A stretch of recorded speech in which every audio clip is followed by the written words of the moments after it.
आप ये पीछे देख सकते हैं कि बाबा साहब की सबसे ऊंची प्रतिमा, सबसे लंबी प्रतिमा जो 55 फीट, इसकी जो लंबाई है पूरी 55 फीट है और ये जयपुर में है। और जयपुर में जो प्रतिमा है भारत की सबसे ऊंची प्रतिमा है बाबा साहब की। और इस वीडियो के बारे में क्या कहना है आप हमारे कमेंट बॉक्स में जा कर के आप कमेंट के माध्यम से हमें बता सकते हैं। जयपुर के अंदर दुनिया की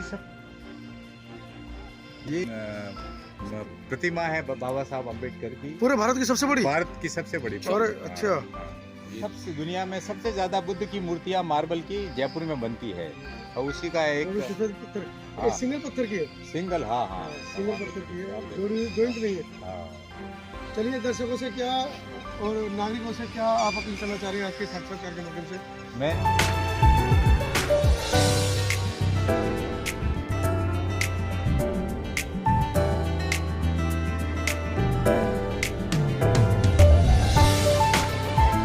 उसके बावजूद नाश्ता चल रहा है और देश विदेश से लोग जो आए हैं वो नाश्ते का आनंद ले रहे हैं। पर यार साहब, क्या वो संकल्पना थी जो जिसको लेकर आपने इस कार्यक्रम का उद्देश्य बनाया और इसको मूर्त रूप दिया?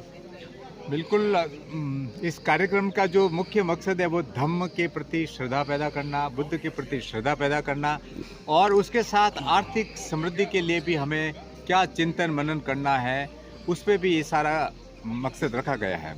आप देख रहे होंगे एक तरफ बिजनेस जोन है, एक तरफ लिटरेरी जोन है, एक तरफ पंडाल है जहाँ पे कई तरह के चर्चा आज कल भी हुई थी, आज भी होगी। तो इस मकसद को लेके हमारा रखा गया। कल को बारिश का मौसम था इसलिए ज़्यादा लोग नहीं आ पाए, वो मजबूरी थी, जबकि शहर के लोग बहुत आना चाहते थे, आ जाएंगे।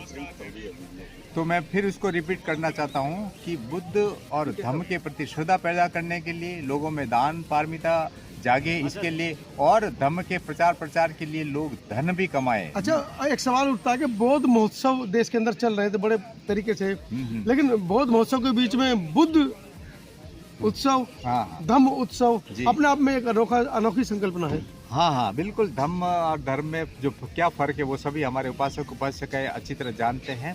तो लोगों को विकल्प देना बहुत जरूरी है। खाली दूसरे पंथ या धर्म की या ग्रंथों की या लोगों की आलोचना निंदा नहीं करना। हमें एक छोटी लकीर के पास बड़ी लकीर खींचनी होगी, अपनी बात रखनी। हमारे पास बुद्ध है, कबीर है, फूले, बाबा साहब, रैदास जैसे महान संत महापुरुष है, उनकी विचारधारा, उनके ग्रंथ भी इतने अथाह है कि उन ग्रंथों की विचारधारा भी हम फैलावें अपने स्तर पर तो वो भी कई जन्म कम पड़ेंगे।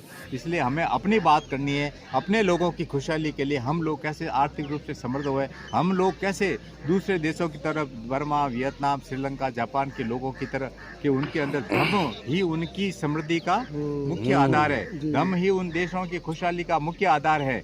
इसलिए उन देशों के विरोधी लोग भी उनका उदाहरण देते। टेक्नोलॉजी में भी जितने, विज्ञान में भी जितने ऊंचे हैं, वो धम्म में भी उनके प्रति उनकी श्रद्धा है। तो हमारे लोगों को भी चाहिए कि खाली सर ने बहुत लगा दिया, ये अपने आप को बुद्धिस्ट कह दिया, वो पार नहीं पड़ेगी। हमें दान पारमिता पैदा करनी होगी। बौद्ध जो विहार है, बुद्ध विहार है, उनको धम्म प्रचार का केंद्र बनाना होगा और सारा जो पंचशील है, नैतिकता है, आचरण है, उनको जीवन में उतार कर दूसरों के सामने उदाहरण खुद को और हमारे समूह को पेश करना होगा। एक बहुत बड़ा संदेश परिहार साहब ने दिया है कि हम क्यों अपने मंचों पर दूसरे की अवहेलना करते हैं। जब मंच हमारा है, महापुरुष हमारे हैं, तो उनके विचार जाने चाहिए। दूसरों की अवहेलना ना करें, दूसरों का प्रचार प्रसार अपने मंचों पर ना करें। देख रहे हैं कि आप सारे जितनी स्टॉल्स लगी हुई है सब अपने समुदाय के लोगों की है, तो हम हमारे समुदाय के लोगों से सामान खरीदें, हमारा पैसा हमारे लोगों के बीच में जाए। वो लोग भी प्रेरित कर रहे हैं हमें कि बिजनेस करिए और हमें लोगों के भी चाहिए। हमारे घर के आसपास भी जितनी बिजनेस करने वाले लोग हैं, छोटे बड़े से, एक परचून की दुकान से लगाकर गारमेंट्स की हो या और कोई बिजनेस हो, हम जो चाहें कि हम हमारे लोगों से इस तरह का सामान खरीदें और जो पैसा का जो बहाव है हमारे लोगों में ही आपस में चलता रहे। परिहार साहब की बात को मैं आगे बढ़ाऊँ, एक संस्मरण मुझे याद आ रहा है। परिहार साहब, आप भी उससे सहमत होंगे जी। जब SC/ST एक्ट को लेकर 2018 में एक आंदोलन हुआ था 2 अप्रैल का, तो कोई यहाँ पर हम राशन नहीं देंगे, ऐसे पोस्टर्स लगे थे। आपको नहीं याद होगा, लेकिन मैं इस वीडियो में उन पोस्टर्स को ऐड करूंगा। तो मतलब ऐसी मानसिकता, और आपने अभी कहा कि हम अपने लोगों से सामान क्यों नहीं खरीदते, तो ये अपने आप में एक अद्भुत बात है, क्योंकि वो लोग, उन लोगों की क्या मंशा है और हमारी क्या मंशा है वो ठीक है दिखाई दे रही है। अब हम सीधा सीधा पंडाल की तरफ चल रहे हैं। तो ये व्यवस्थाएं जो हैं, ऐसा सुनने में आ रहा है कि आपने कहीं से कोई चंदा नहीं लिया है, ये सब आपने जो किताबें या जो आपका पब्लिशर का जो पैसा है वहाँ से जो आपको मेरा जो पेंशन का पैसा, जी पेंशन का पैसा, जी पब्लिकेशन से मैं तो आता ही नहीं कुछ बिजनेस नहीं है वो। उल्टा मैं कहूँगा कि हमारे लोग ज्यादा पैसा डुबोते हैं। हम ज्यादातर लिटरेचर उधार से भेजते हैं। जी जी। और वो पीछे पीछे पहले मैं एक बार दिखा दूं कि इतना बेहतरीन पंडाल कल लगाया गया, लेकिन बारिश की वजह से आप देख रहे हैं कुर्सियों को उल्टा किया गया जिससे गीली ना हो जाए। जो लोग आने वाले हैं, प्रोग्राम शुरू होने वाले हैं थोड़ी देर में ना। और पीछे आइए एक बार और देख लेते हैं, बड़ी सुंदर सुंदर प्रतिमाएं परिहार साहब ने, कितनी सुंदर प्रतिमाएं हैं। परिहार साहब, आगे क्या करने का विचार है? लोग देख रहे हैं वो अपने अपने कस्बों और गांव में इसको रिपीट करेंगे जी।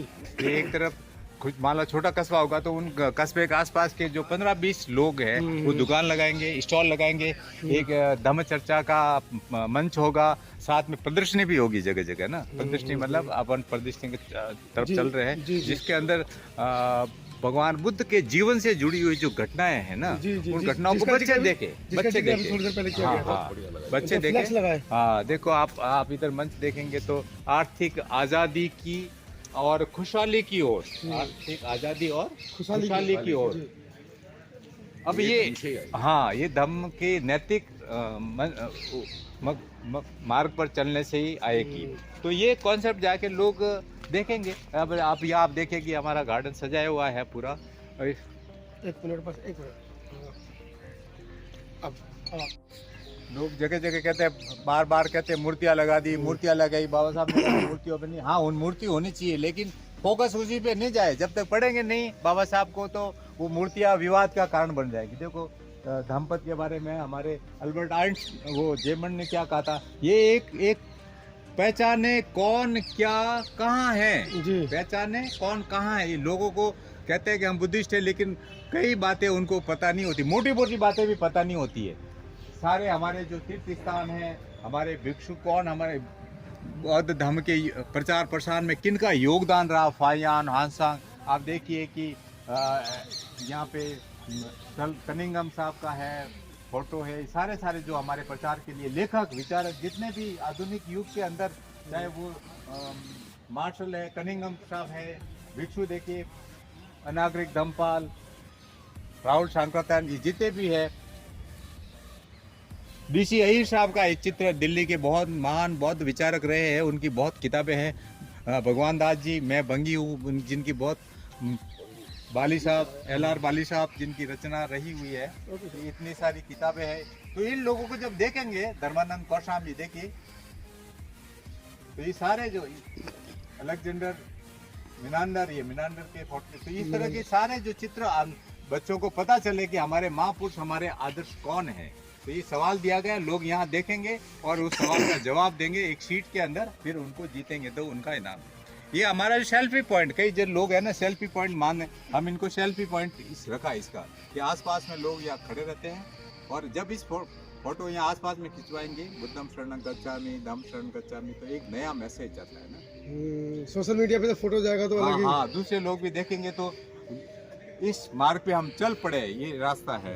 ये जयपुर का जो नाम है आप देखेंगे, तथा ये पेड़ के नीचे भगवान बुद्ध की प्रतिमा हमने लगाई है। जयपुर के अंदर दुनिया की ये प्रतिमा है बाबा साहब अम्बेडकर की, पूरे भारत की सबसे बड़ी, भारत की सबसे बड़ी। और अच्छा, ये तो राज है।